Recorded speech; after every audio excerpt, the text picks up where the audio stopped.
A room-spanning layout can easily cost tens of thousands of dollars. So how does one get into model railroading without breaking the bank? Well, I'm going to give you 3 ways to do it right now. Hey everybody, my name's Jimmy, drinking some French roast coffee, and this is Coffee and Trains.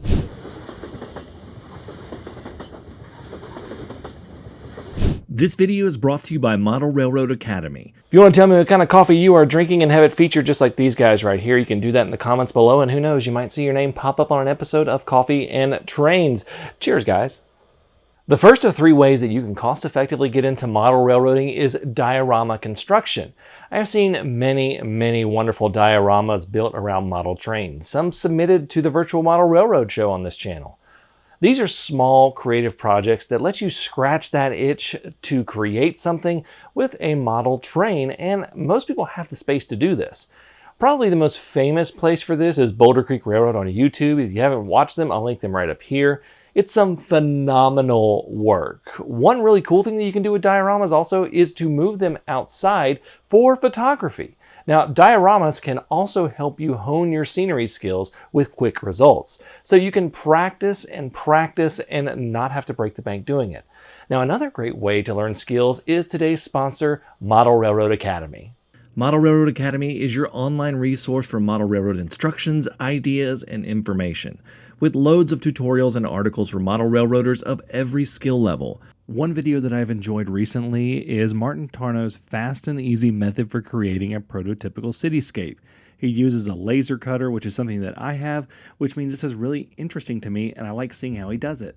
Plus, you can find tutorials on everything from bench work to electronics to scenery, all sorts of things there. The first 1,000 people to sign up at the link in the description below will get a full year of premium membership to Model Railroad Academy for $1.49. Offer is valid for new members only. The next one is kind of an intermediate step between a diorama and a full layout, and that is what I am doing, modules.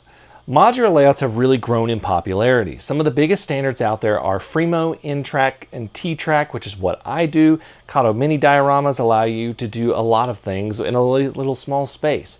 And modules allow you to slowly build a really big layout. Joe Fugate at Model Railroad Hobbyist coined the idea of TOMA, or the one module approach, which is where you build a large layout one piece at a time. I personally love modules. They allow for a level of flexibility that was not available in the past for model railroaders. Another reason I personally picked a modular setup is that I'm tired of ripping down a layout every time I move or I want something new. This layout will eventually be moved because I do not plan staying in this house forever, which is why I picked a modular setup. The T-Track modular setup will make that a whole lot easier when I do move. One really cool thing, it's a new modular standard coming out, is hex track modules. I've actually got a bunch of these up in my office right now that are ready to be done, and you're going to see some of those in future projects. Another great thing about modules is that they are easy to repair. You can just pop one out whenever you need, like I do with mine, and just make adjustments whenever you need to without having to get under bench work or anything like that. Modules let you get scenery work done and work on a railroad without building the whole thing at once. Finally, there is the switching layout. Switching layouts usually take up a smaller footprint, but can be large. They are designed for switching operations. There are a wide variety of switching layouts. You can do something realistic to a specific industry, or you can build a switching puzzle. Some common examples of this are the Time Saver and the Inglenook sidings. I'm actually building an Inglenook sidings layout for Trainmasters TV right now.